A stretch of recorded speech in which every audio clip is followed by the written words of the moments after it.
aceito o convite de estar aqui na tua casa para melhor partilhar um bocadinho da sua história. Basicamente, 10 anos atrás, quando faz um refresh, tens alguma memória do que aconteceu naquele dia? Foi um dia alegre, era um final de semana longo, recordo-me. Então estava ali com um amigo, com as namoradas, íamos lá passar o final de semana longo no Belém, província de Gaza. E por acaso o percurso foi incrível, foi espetacular, tivemos uma viagem super.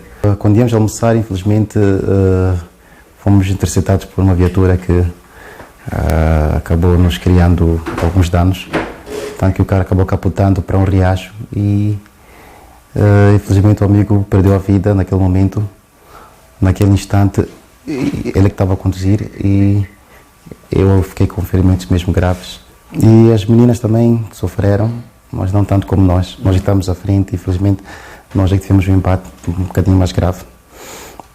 Portanto, chegados ao hospital provincial, deram-nos um médico, neste caso. Ele deu-me um período muito curto de vida, disse que não podia fazer nada e que não havia condições, que seria complicado uma pessoa no estado em que eu estava sobreviver. E mas até que se tivesse paramédicos naquela altura... Se tivesse uma assistência de paramédicos naquela altura, exatamente naquele momento, certamente que estaria bem melhor, não estaria nessas condições em que eu estava. Então, chegar do hospital também, o cuidado que eu tive de tirar da Marquesa para a Marquesa do hospital, quer dizer, aquela mobilidade toda, aquilo foi danificando cada vez mais a coluna. Claro que foi com toda a inocência que eles tinham. Geralmente a pessoa, quando quer socorrer, primeiro tem que desbravar o mato e dificilmente a pessoa imagina que o problema está aqui. Foi daí que eu percebi que aquilo que vemos nos filmes, das pessoas quando têm acidentes, a primeira coisa a fazer é tentar colocar um colete para chamar paramédicos para ver o que eles podem fazer. Ido para Maputo, os paramédicos também não tinham uma outra chance, mas ele achou que no meio do caminho eu não haveria de sobreviver. Mas cheguei a Maputo em vida, tive o mesmo diagnóstico, fizeram os exames, os médicos diziam a mesma coisa. Que não podia ter... Não, que eu não tinha chances e que era só esperar pelo dia. Então, e eram grandes médicos com grandes referências, não preciso citar os nomes aqui também. Mas eles diziam, os meus pais, que são custos adicionais que estão a implicar e não faz sentido nenhum levar. 5 dias depois é que fui evacuado para a África do Sul, contra a vontade, tanto que os médicos diziam... Os moçambicanos neste caso? Sim, contra a vontade dos médicos moçambicanos, tanto que diziam que a via aérea é muito complicado, ele não vai aguentar, por causa da pressão, e se for via terrestre, tem uma zona alta no caminho de Joanesburgo que eles garantiram que ele não viria de aguentar. Chegados naquela zona, na tal dita zona, realmente parece que a profecia era mesmo. Assim, dizem que, segundo meu pai relatou, ele disse que, na verdade, eu desliguei-me naquele momento por completo e ele começou a chorar.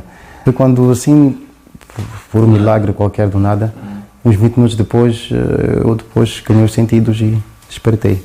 Chegados a Joanesburgo, no Hospital Sunning Hill, que é uma das melhores clínicas da África do Sul, fui recebido por um meu médico da clínica também, um neurocirurgião, Dr. Erasmo Indiano.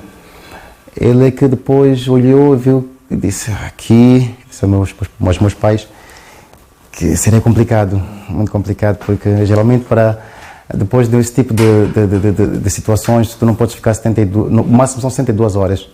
A cirurgia durou umas 6 horas. 6 horas depois, quando ele depois se aproxima dos meus pais e diz: vocês tiveram, não sei qual é a igreja, qual é que não é, mas para vocês, vosso filho vai ficar bem. Da cirurgia eu fiquei um bom tempo naquilo que chamamos de suporte de vida, naquelas máquinas de life support. Então são aparelhos, na verdade, que fazem tudo por ti.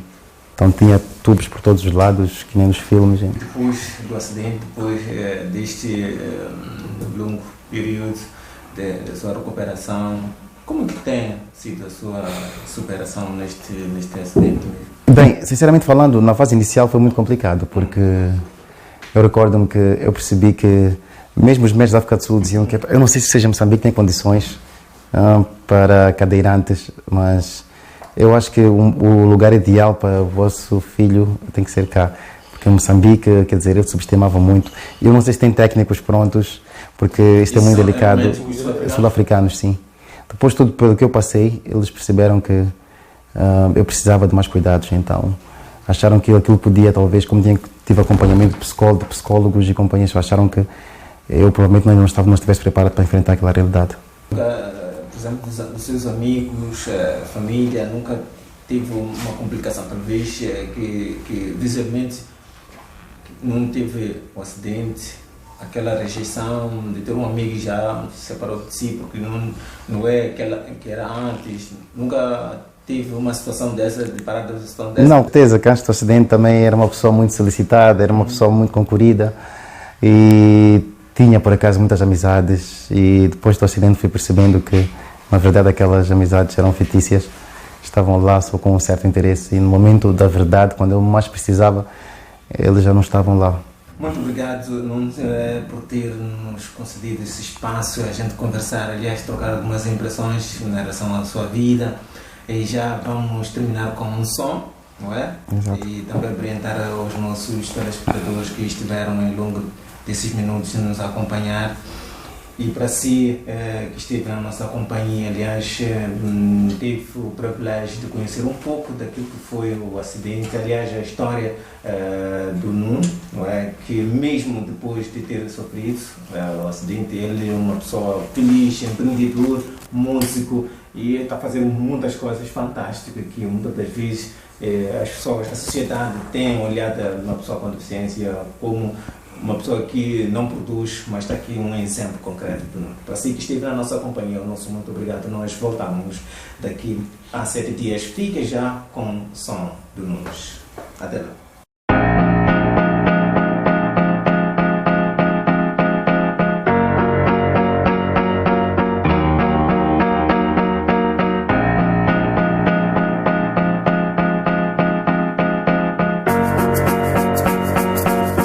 When will I see you again? I'm high and under pressure and my body's calling you to see me again. How could I have been committed to somebody again? I've designed my own reality of life, but without you it just doesn't make sense.